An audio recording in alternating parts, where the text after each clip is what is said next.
Hi, I'm Plummy, and in this episode of Radio Decay, I'm gonna be checking out the relatively recent comeback of a group that has sprung up on my radar very recently with their most recent comeback, Chimad Baram, which happened because of their very successful hit, Rolling. And those two songs are both songs that I really like, so I'm really excited to check out this song, but at the moment, I don't see what the title of this song is because it's in Korean, it doesn't have English text, so I'm just gonna put it on the screen. But yeah, I'm gonna be checking out this song. I'm really curious how I'm gonna feel about it because I'm curious whether they're going to go for something completely different or some kind of alternative version of what we've had so far. Because Jiman Baram was a really good song, but you can definitely still feel the things that made Rolling so good also in that song. But I did like both songs. Debatably, I like Chimad Baram more, but still. So yeah, I guess without further ado, let's just jump straight into this song and see how I'm gonna feel about it in 3, 2, 1.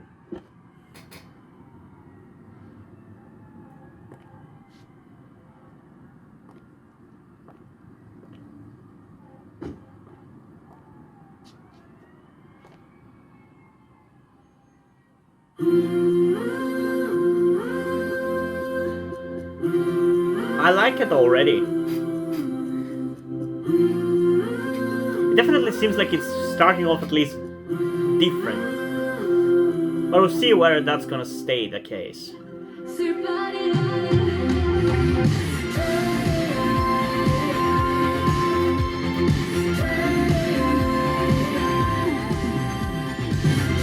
Why does this give me 90s vibes?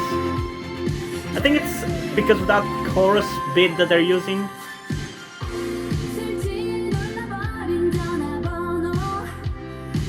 Yeah, it's a little bit different.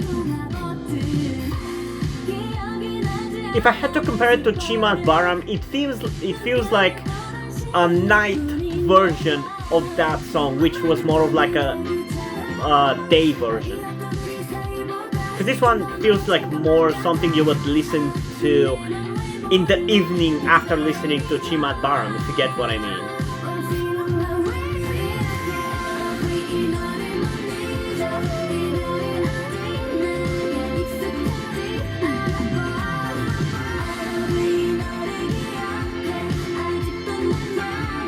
Like, this song feels very melancholic and the kind of song you would listen after having a very fun day. I like it, honestly.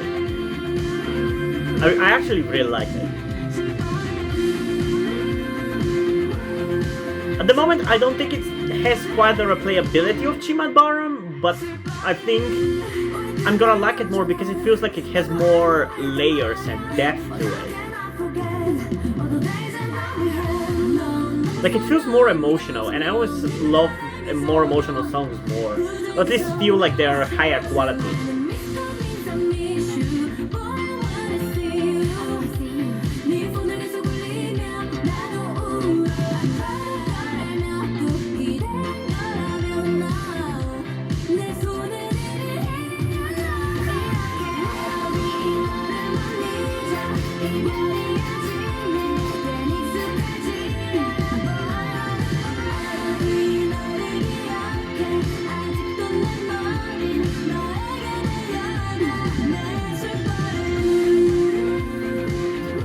Man, I remember reacting to this group before they blew up, I think it maybe was. I think I reacted to them like once. And I don't really remember enjoying their music that much, but nowadays, since they blew up, their music has become so good. Maybe I just didn't really pay enough attention to them before, I don't know.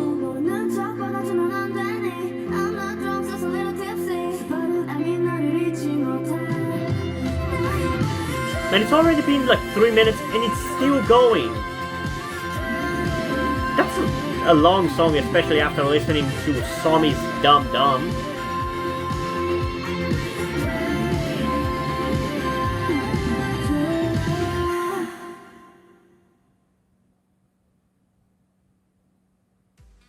I still don't know what's the name of this song though. Okay, I guess the song's name is just After We Ride. Why couldn't they just write it in English somewhere in the title? I don't know, but not gonna put it against them, you know. And that's interesting that it's called After We Ride, because if I remember correctly, We Ride might have been the album that I reacted to first. Unless I'm confusing the song with some other song, or maybe I'm confusing them even with some other group, but I think I remember reacting to their songs from We Ride. So it's funny that this song seems to be called that now that I mentioned that. But yeah, I like it. It's very enjoyable, it's very pleasing to listen to, and I enjoyed it, but I don't really have too much to say about it. It's a good song, you know? And for me, it feels different enough from Chimad Baram. I don't really think they're necessarily doing a formula the same way that Momoland was, although I'm always kind of wary whenever a group blows up because of one song, because I both want to see them succeed and maybe want at least one more version of that song that made them blow up, but I also don't want them to fall in the trappings that Momoland ended up falling into, of doing the same thing again and again and again and again, you know? So I think that this is different enough, although there's definitely elements that I recognize that they're trying to do that were in Rolling. So there's definitely certain things that they are doing differently now that are more similar to Rolling than any of their songs before Rolling, but they're different enough. Like, it's not just the same song again and again and again. And that is not to throw shade on Momoland or anything. I love Momoland. I like their music, but I think it's been agreed that they should have done more different songs and not such similar ones, you know? But yeah, I'm gonna listen to this one a second time, but again, I don't really have much to say about it that I haven't said already. There's not much to talk about. It's a nice and a calm and pleasing song to listen to. And as I said, it feels like a song that I would want to end the day on. After having a great and happy day, which I enjoyed, I would sit down and listen to this song and go to bed. But yeah, let's get into it one more time in 3, 2, 1.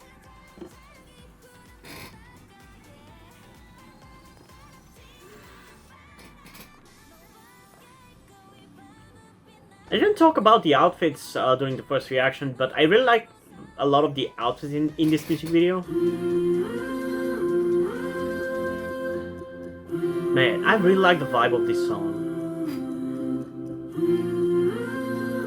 It's a perfect time of the year to be listening to this song, honestly. I think it was released like on 17th of August, which I think it's close enough to the perfect time, but I think it's even better for me to listen to this song in September, right now, because it feels like a song you would close out the summer on, you know? It feels like the transition song between the summer and fall.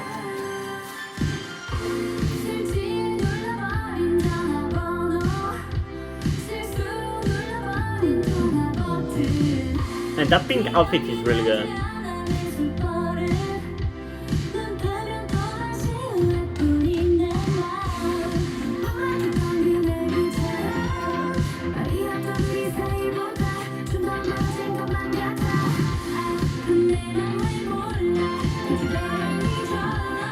I also appreciate the 90s vibe. It gives it a little bit of a flavor, you know?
Man, I've missed listening to this kind of melancholic songs. Since Twice transitioned to the more or slightly more mature songs after Yes or Yes, we've been missing some melancholic songs. Because for me, Twice really always seem to have this melancholic vibe to their songs. But no other group really did this kind of song, so I'm glad that Brave Girls are doing at least one song like that, you know? Like maybe I don't appreciate these kind of songs most of the time, but whenever I'm feeling sad, they really definitely make me feel better.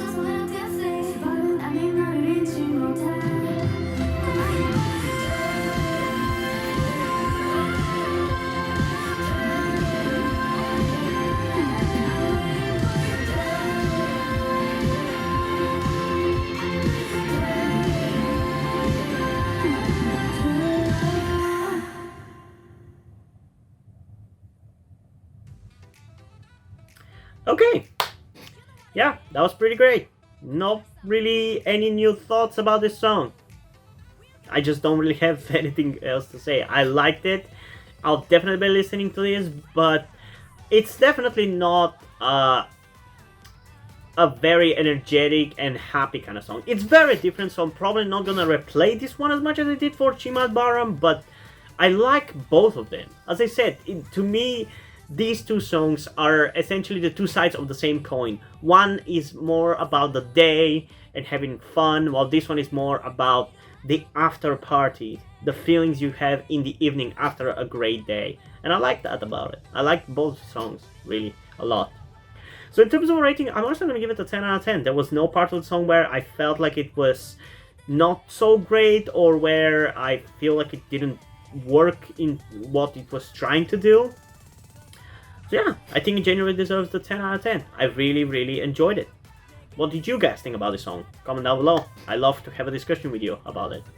And also, if you want me to check out the B-sides of this, if there are B-sides, because I assume there are B-sides, or maybe you want me to check out the B-sides of Chimad Baram, because I do have an interest to check out some of those B-sides. I think there's like 2 maybe. But I just haven't had the time to do that. Definitely make sure to comment down below so I know there is a demand to react to more Brave Girls songs. Because I do really like their music and I want to dive into it more, but I also want to be sure that if I want to do it sooner rather than later, I want to know that it's gonna be worth it in terms of views and everything. Even though I'll still do it eventually. But yeah. And also, I guess before we end this video, I just want to give a huge thanks to my currently one and only patron on Patreon, Omari Bridgman. If you want to join that person in supporting me, you can do that both on Patreon, which I'm sure you know exactly what it is, or on the recently created account on the website called Ko-fi, which for those of you who don't know what Ko-fi is, it's essentially a website that is very similar to Patreon. You can support your favorite creators who are on that website. And similarly to Patreon, you get to subscribe for tiers and get benefits and everything. But the big difference between the two is that Patreon is very much focused on subscribing for long-term support and getting benefits and perks and everything. Well, you have the ability to do the same things on Ko-fi, but it's much more intended for just no strings attached, simple donations. So if you want to go for that to support me, you can go to Ko-fi. If you want to go for more of a long-term support, you can go to Patreon. It's up to you. And yeah, hope you guys enjoyed this video, and if you did, please leave a like, subscribe. Also, check out the link in the description to my Twitter if you want to follow me over there, and to my Wattpad where I post my stories, because in addition to doing all these videos on my channel, I'm also a writer. And if you don't enjoy my stories, or you simply enjoy my videos, like I just said, you can go to my Patreon and my Ko-fi account and pledge your support over there. Because you'll also be supporting me not just for my videos or for the stories that I write on Wattpad, but also because, as I mentioned earlier, I am trans and I do have a wish to transition at some point in the future, but at this point in time, I don't have the funds, I don't have the means to transition, so I would appreciate any amount of support you can give me in regards to that. But if you don't want to do it monetarily, that's completely fine. You can still help me out in other ways, like liking this video, subscribing to the channel, and especially sharing this video with somebody who you think might enjoy it. And I think it's pretty much it for this video, so hopefully I'm gonna see you in the next one. Bye!